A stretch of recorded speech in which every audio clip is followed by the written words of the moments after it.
Que pena, né? Quando a gente faz isso. Começou. Então, boa tarde a todos. Vamos iniciar a aula de hoje. Hoje nós estamos já no 7º dia do curso, né? Vamos trabalhar a aula 13 e a aula 14, que se refere ao preenchimento dos formulários suplementares 1 e 2, e a questão da identificação do trabalho análogo ao escravo, que está no formulário suplementar 1. Deixa eu só compartilhar.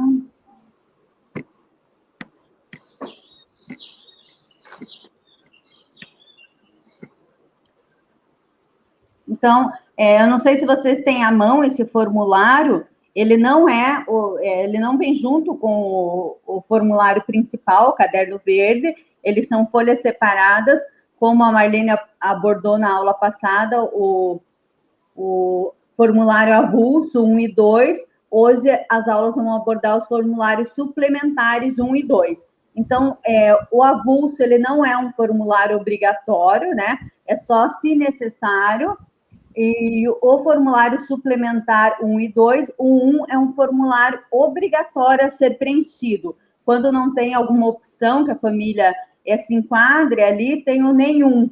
Então, é um formulário obrigatório, sendo que o início ele deve conter a identificação, né, a identificação da família. Ele repete aquela parte de identificação lá do formulário principal, porque caso aconteça de estar grampeado o formulário principal e se soltar, se identifica para que família ele pertence, né? Então, o formulário suplementar 1. O conteúdo referente a esse formulário, no manual, a gente vai encontrar entre as páginas 121 a 135. Então, o formulário suplementar 1, ele vai identificar a vinculação da família a programas e serviços, bem como a identificação dela como GPTS, que é Grupo de Povos Tradicionais Específicos, né? A gente pode considerar povos e comunidades tradicionais específicos. Mais para frente, a gente vai ver a identificação desses grupos, bem como na próxima aula vai trabalhar a questão dos povos e comunidades tradicionais. Então, o formulário suplementar 1, a gente não preenche por pessoa, e sim preenche um por família. No formulário, a gente vai ter 14 grupos de GPTS são identificados dentro dos formulários, sendo que 12 estão descritos nas filipetas. Aí a gente vai ter a situação de resgatado do trabalho análogo ao escravo, que é uma identificação à parte, bem como indígenas e quilombolas, eles são identificados dentro do formulário principal, lá no campo 3. Então, 3.01 a 3.04 para indígena, e o 3.05 a 3.06 é para quilombola.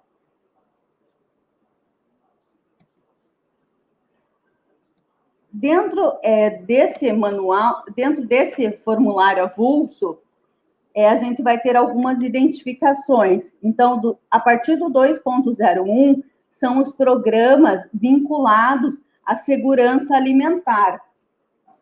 Então, lá na página 122 do manual, a gente vai ter a descrição de quais são os programas de segurança alimentar e nutricional que estão descritos nesse formulário.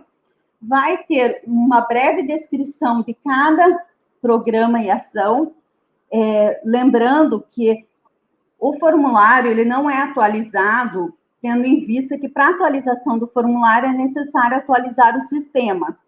E isso, a atualização do sistema gera a contratação de uma empresa, né? Então, o governo federal ainda não fez essa atualização, mas a gente vai pegar o manual e vai ver que no 2.01, o item 5,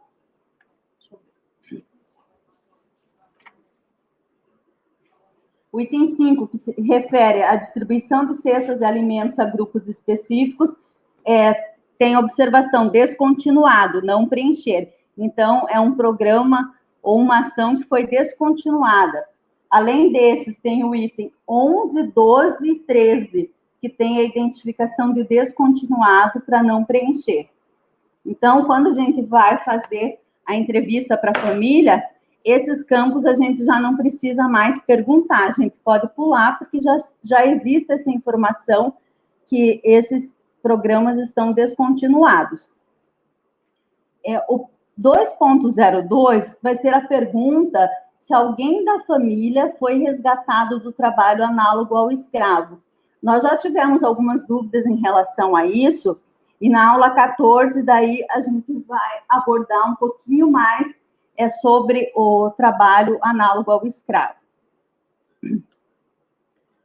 O 2.03 é o Programa de Minas e Energias. Então, é aquela questão se a família está incluída na tarifa social de energia elétrica, né? Está relacionado a esse item. O 2.05 são os programas de assistência social. Então, os de assistência social, eu identifiquei aqui quais são os programas que pergunta lá. Lembrando que esse é um formulário da família, então qualquer membro desta família, se tiver em algum desses serviços, programas, ou recebendo algum benefício socioassistencial, é marcado dentro deste formulário. Dentro desse formulário avulso 1. Então, é o benefício de prestação continuada, o BPC, que é dividido o BPC para deficiente, o BPC para idoso, o Programa de Atenção Integral à Família, o PAIF, é o Serviço de Convivência, aqui coloca crianças de 0 a 6 em ações socioeducativas. Esse é um serviço que foi reordenado dentro da assistência social, então se considera o Serviço de Convivência e Fortalecimento de Vínculos. Se alguma criança daquela família de 0 a 6 anos participa desse serviço, pode marcar o xizinho. Os centros de convivência para idosos, que também é um serviço de convivência e fortalecimento de vínculo, abrigo para mulheres vítimas de violência, abrigo para crianças e adolescentes, abrigo para pessoas idosas, abrigo albergue para adultos e famílias, abrigo albergue para população adulta em situação de rua. Aí aqui a gente tem o Projovem Adolescente, que também ele foi reformulado. Ele agora é o Serviço de Convivência e Fortalecimento de Vínculos para faixa etária de 15 a 17 anos, mas antes ele era denominado Projovem Adolescente. Então, essa pergunta ainda a gente faz, mas considera o Serviço de Convivência para adolescentes. Já o Projovem Urbano, o Projovem do Campo e o Projovem Trabalhador, esses são programas que foram descontinuados. Então, esses 3 a gente não pergunta para a família e pula, não precisa fazer o preenchimento. O 15 é o Serviço de Referência e Apoio à Habitação e à Reabilitação de Pessoas com Deficiência. 16, Serviço de Enfrentamento a Violências, Abuso e Exploração Sexual contra Crianças e Adolescentes e Suas Famílias, que aqui se entende o atendimento que é realizado pelo PAIF, né? Pelo PAEF, né, que é o Programa de Atenção e Atendimento às Famílias Especializados. Gente, confundiu toda a minha cabeça. PAEF, Programa de Atenção... Não. Proteção, Serviço de Proteção e Atendimento Especializado às Famílias e Indivíduos. Pronto, desfez o branco. Então, ele é um serviço ofertado dentro dos CREAS, no município. O item, eu acho que é o 19. Isso. Ele também é considerado o PAEF, né? Que é o Serviço de Orientação e Apoio Especializado a Crianças, Adolescentes e Famílias. Então, tanto o 16 quanto o 16 e o 19 é o mesmo serviço. O Serviço de Acompanhamento Social, Adolescência e Medida Socioeducativa de Liberdade Assistida. Normalmente, esse serviço também é ofertado dentro dos CREAS, né? Juntamente com o PAEF. Os municípios que não têm CREAS, esse serviço deve ser ofertado pela equipe da Proteção Social Especial. A equipe pode estar vinculada ao órgão gestor, mas é uma uma equipe de referência para esses serviços. O Serviço de Acompanhamento Social Adolescentes em Medida Socioeducativa de Liberdade Assistida também.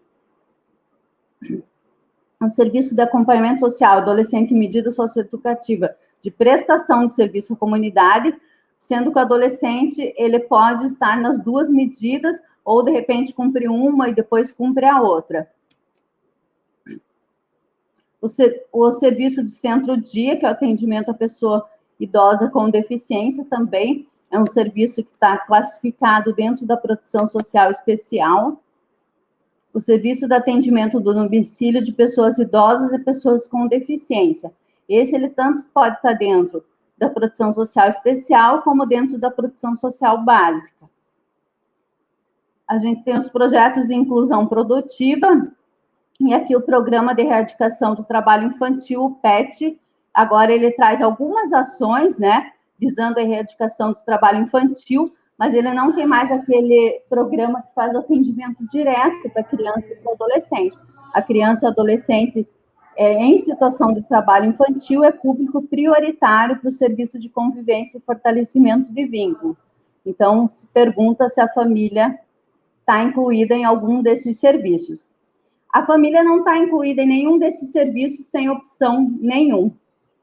Então, esse formulário avulso 1, ele tem muito como objetivo fazer a identificação da situação dessas famílias. Então, ele tem como objetivo que as políticas públicas consigam identificar todas essas famílias, as especificidades dessas famílias, identificando se elas são beneficiárias de alguma política, seja né, uma política de energia elétrica, uma política habitacional ou a própria política da assistência social, e ele deve servir como base para o planejamento, a oferta e a inclusão. Então, o cadastro único, no comecinho dos vídeos, sempre tem aquela frase do cadastro único, que é cadastro único para os programas sociais, conhecer para incluir. Então, é isso, é o objetivo de conhecer a realidade das famílias que vivem dentro do município, para na hora do planejamento, implementação de políticas públicas, que essas pessoas sejam incluídas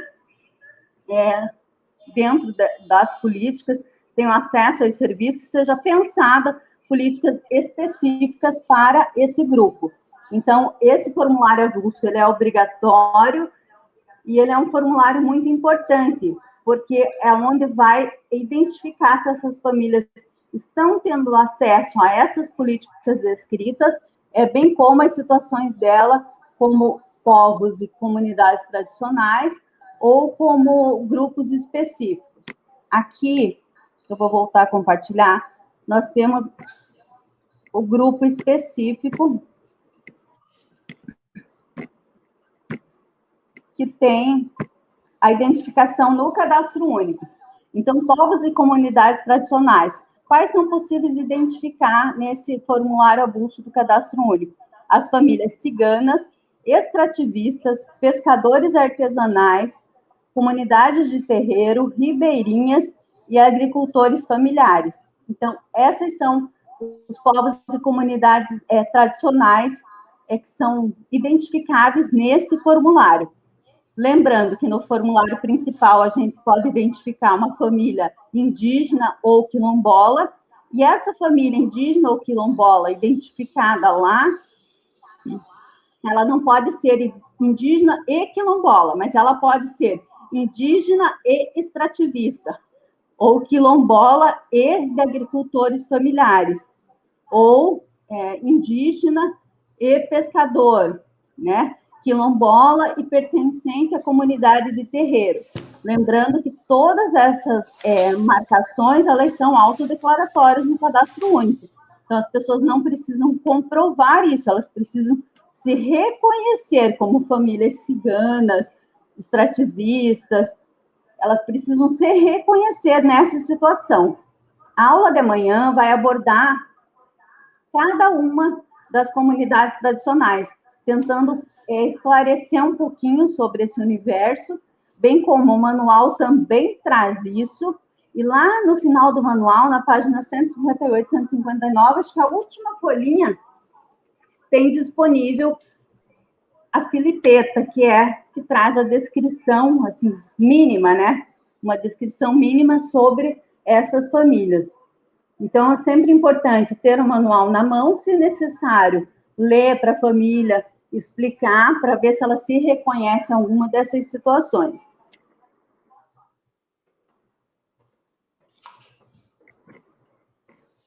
Em relação aos grupos específicos. Então, quais são os grupos específicos que é possível identificar dentro desse formulário? As famílias assentadas da reforma agrária.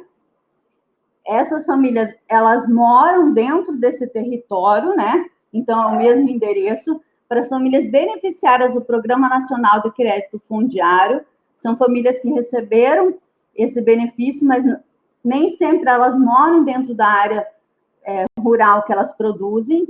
As famílias acampadas, as famílias atingidas por empreendimento de infraestrutura, e sempre é uma infraestrutura pública, né? A gente já passou por isso, que não se reconhece como infraestruturas privadas, por exemplo, uma desapropriação para um shopping, para um hipermercado, não é reconhecido, sim, uma área de desapropriação para uma represa, para uma ponte, para uma estrada.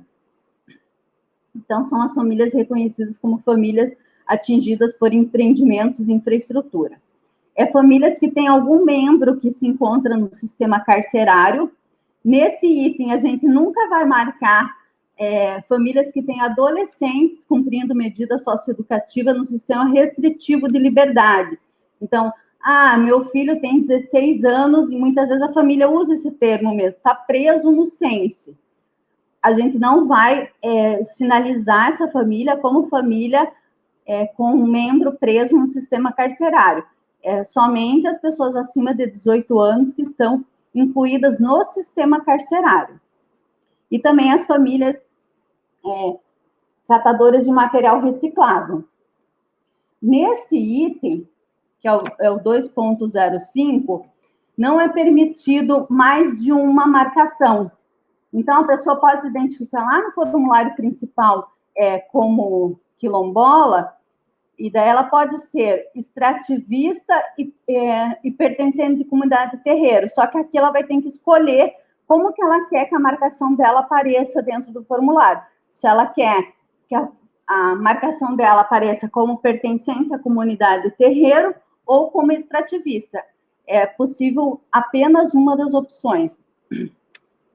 No Paraná, a gente tem um grupo, uma comunidade tradicional, que ela não aparece nos slides. Eu não sei se alguém que está aqui na capacitação tem, que são os faxinalenses.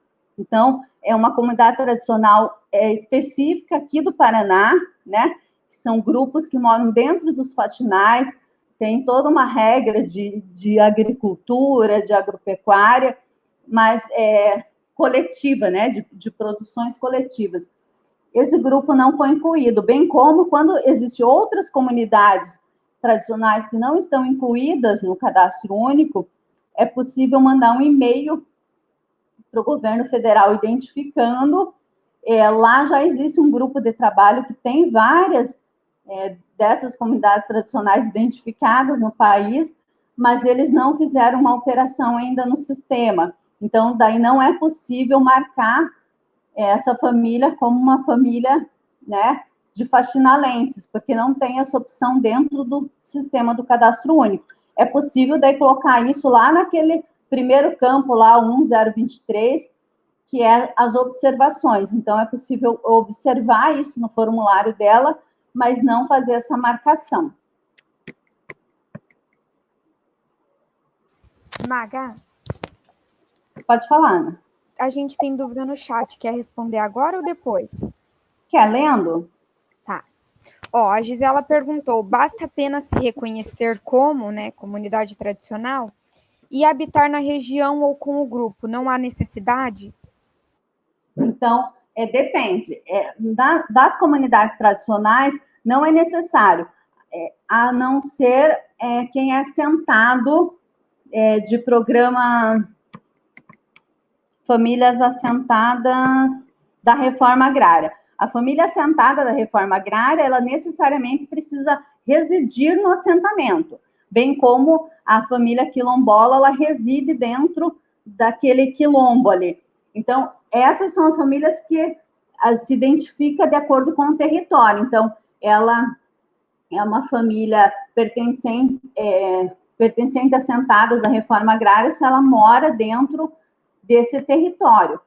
Não precisa comprovar, lembrando sempre que o cadastro único é um cadastro autodeclaratório, a família precisa se reconhecer. Qual é o papel do entrevistador? O papel do entrevistador é sempre orientar as famílias, ler as opções que tem para a família escolher, e depois disso a família se reconhece ou não. Aí, se a família não se reconhecer dentro de nenhum desses grupos, você marca nenhum.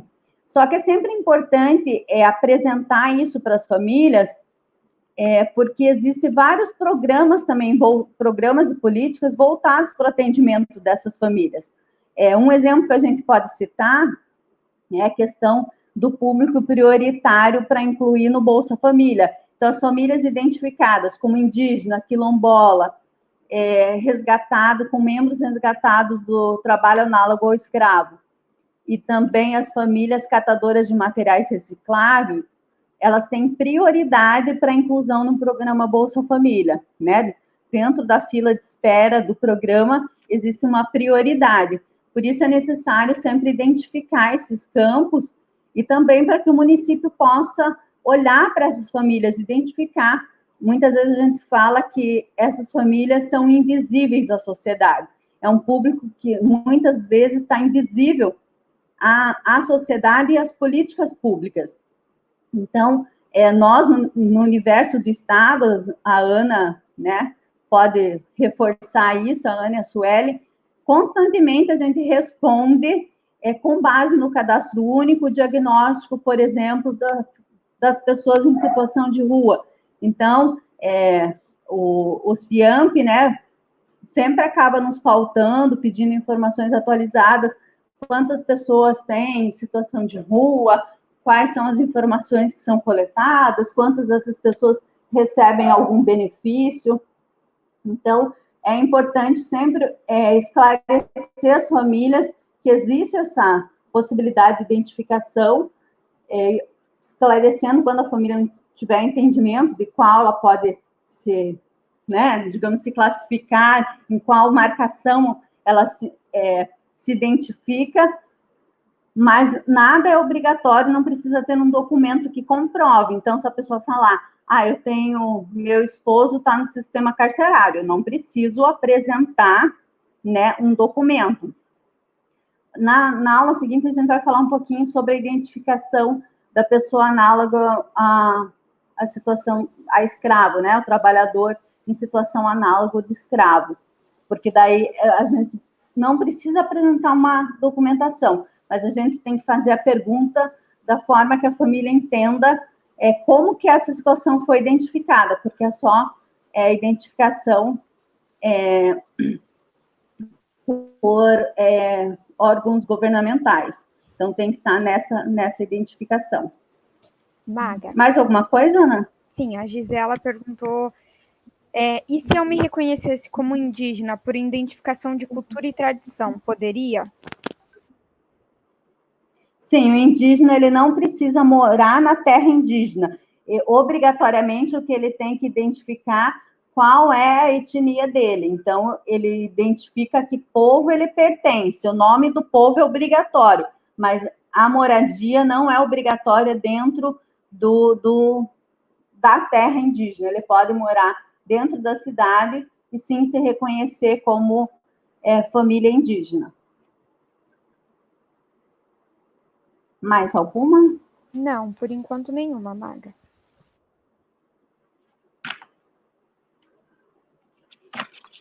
Na aula anterior, a gente teve um questionamento, como umas 2 aulas atrás, sobre o programa Luz Fraterna, que é um programa que a gente identifica as famílias.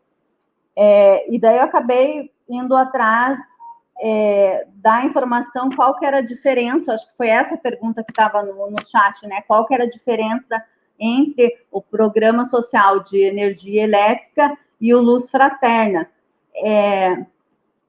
O Luz Fraterna, ele é um programa estadual que ele complementa o programa de tarifa social de energia elétrica. O programa federal, né, de tarifa social de energia elétrica, ele proporciona descontos de acordo com a quantidade de quilowatts utilizado. Então, por exemplo, uma família que usou de 31 a 100 quilowatts vai ter 40% de desconto. Já no programa Luz Fraterna, ele vai complementar isso. Se a família receber até meio salário mínimo e tiver um consumo até 120 quilowatts, ele vai ter uma tarifa isenta.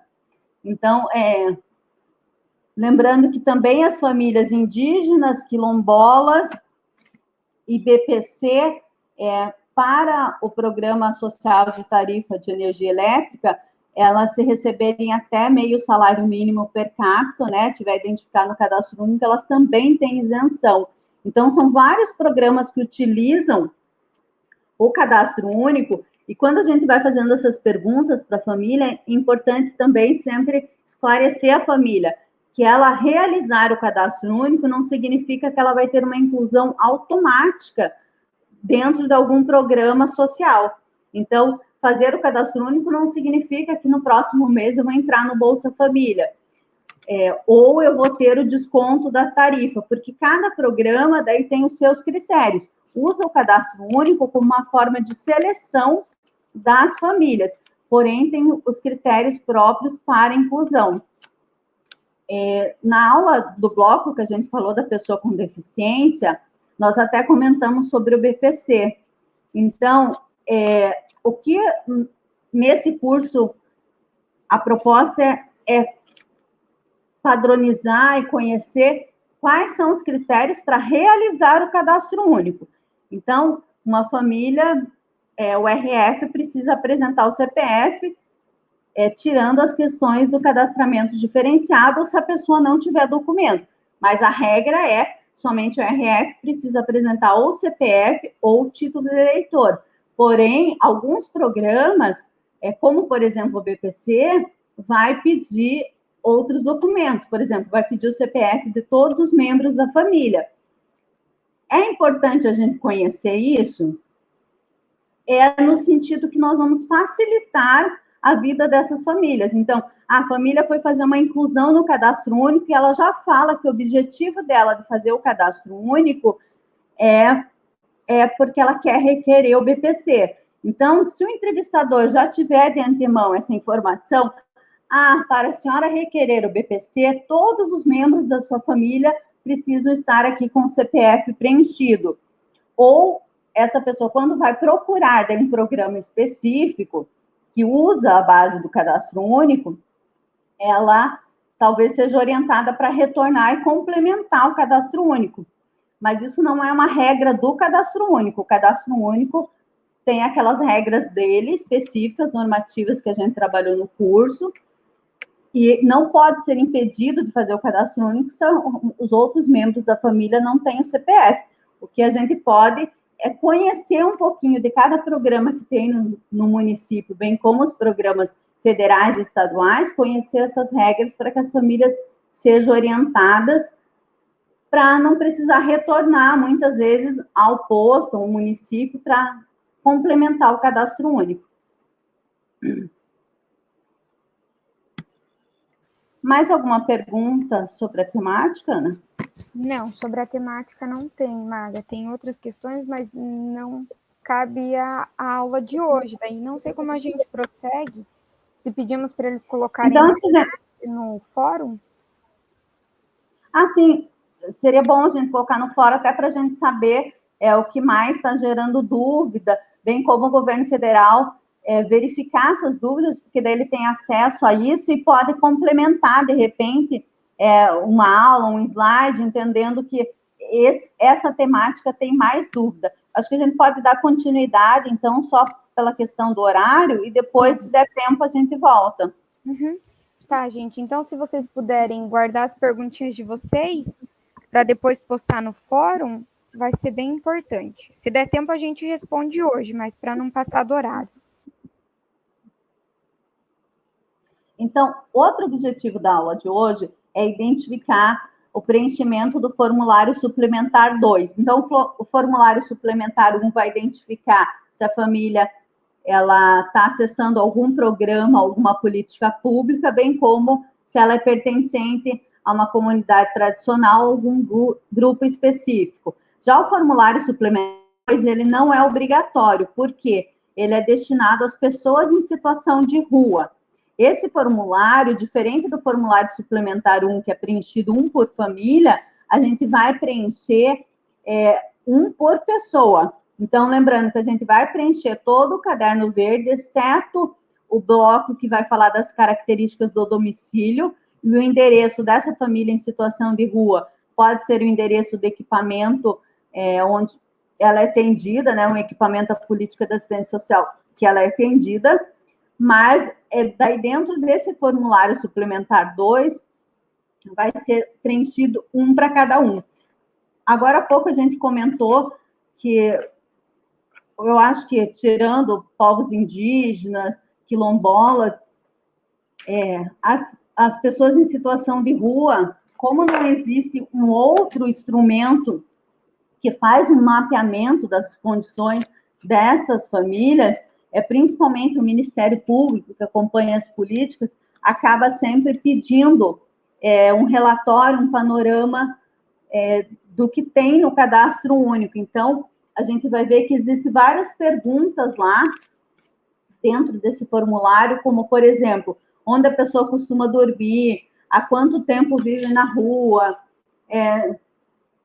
quais os principais motivos que levaram ela para a situação de rua, há quanto tempo está naquele município, se vive com sua família, se já teve uma atividade, um emprego com carteira assinada, há quanto tempo trabalha, se nos últimos meses foi atendido em algum equipamento da política da assistência social ou de saúde.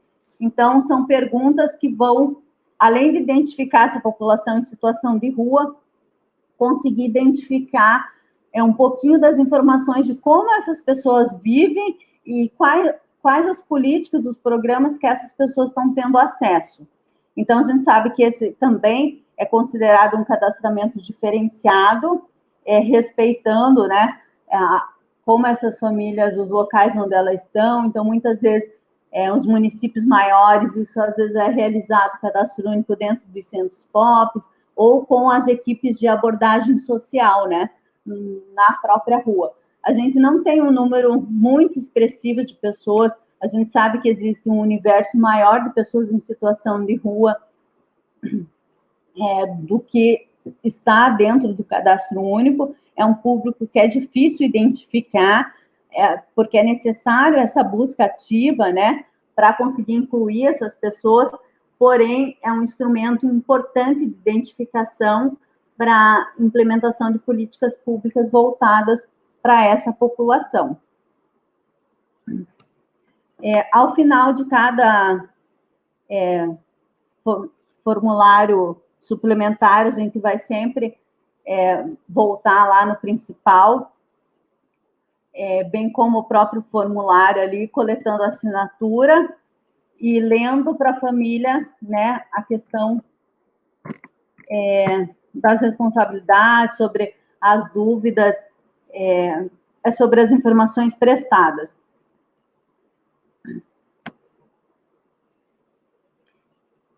Podemos já passar para a aula 14?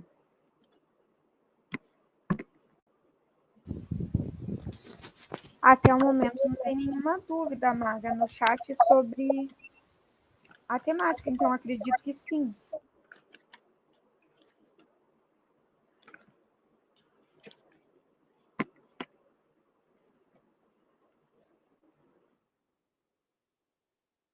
Então, a aula 14 é uma aula específica sobre a identificação de membro da família em situação de trabalho análogo ao do escravo, que é o preenchimento 2.02 do formulário suplementar 1 ainda. Então, essa aula, ela traz a questão do conceito, qual é o conceito do trabalho análogo ao escravo, e os procedimentos para preenchimento dessa marcação no cadastro único. Então, essa dúvida até surgiu anteriormente, se eu identifico ou não, é uma família, né, como uma família em situação de trabalho análogo ao escravo, mas a gente deve sempre direcionar a pergunta se algum membro da família foi resgatado por algum órgão público, seja a Polícia Federal ou o Ministério do Trabalho, de uma situação de trabalho análogo ao escravo. Porque muitas vezes a família pode entender que ela está sendo prejudicada quanto ao acesso aos seus direitos trabalhistas e que ela está numa condição de análogo ao escravo. O governo federal até pontuou há um tempo atrás que existiam muitas marcações desta e que não, essa marcação ela só deve ser feita no cadastro único caso essa pessoa tenha sido resgatada por um órgão público, seja a Polícia Federal ou o Ministério. Essas pessoas, quando elas são resgatadas, e normalmente acontece por uma situação de denúncia, elas acabam aí tendo acesso aos direitos trabalhistas dela, bem como elas têm direito a um seguro-desemprego especial.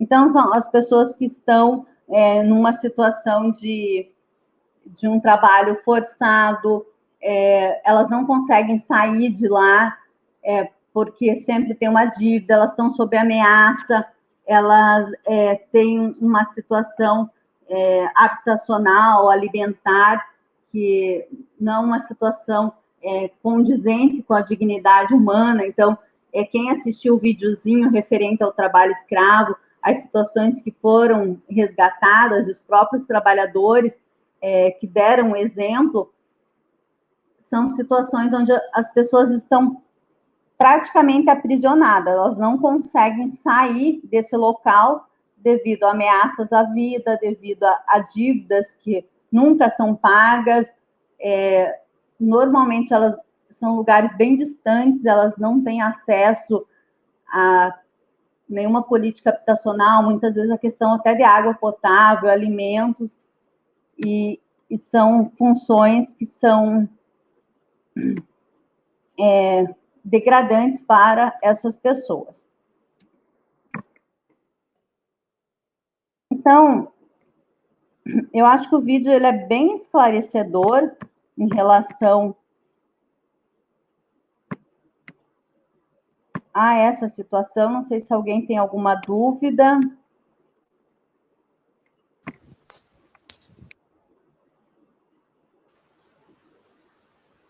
No chat a gente não tem nada, mas pessoal, fiquem à vontade para se manifestar.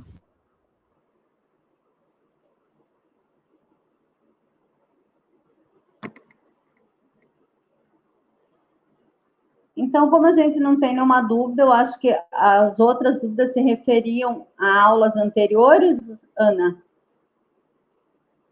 Sim, Maga.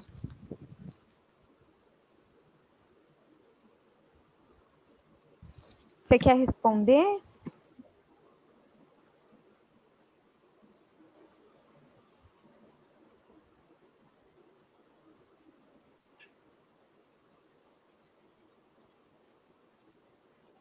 Maga, tá aí?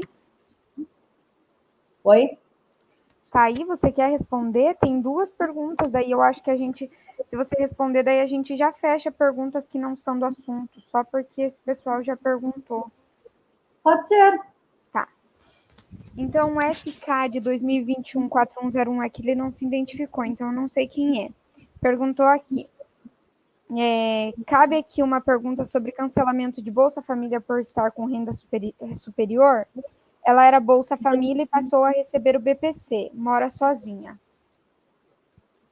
Então, essa questão do recebimento do Bolsa Família é um conteúdo que é tratado no curso de gestão, e o próprio sistema, ele acaba fazendo essa seleção automática. Então, o que cabe para esse curso é que nós temos sempre que orientar as famílias, sempre que teve uma mudança de renda, de composição familiar, de endereço ou outra situação, a família deve retornar ao cadastro único para fazer essa atualização. A família não retornou, porque assim, o papel dentro do cadastro único é fazer a atualização. Então, a pessoa passou agora a receber o BPC conta como renda lá no bloco de trabalho e renda, né, remuneração, trabalho e remuneração. Então, eu vou marcar lá que a pessoa recebe o BPC e vou colocar o valor do BPC. Para o cadastro único, a função se encerra ali. Aí depois, a gestão, bem como os sistemas que utilizam o cadastro único, que vão fazer essa verificação. Como a gente comentou, do BPC, dele pedir, de repente, uma complementação.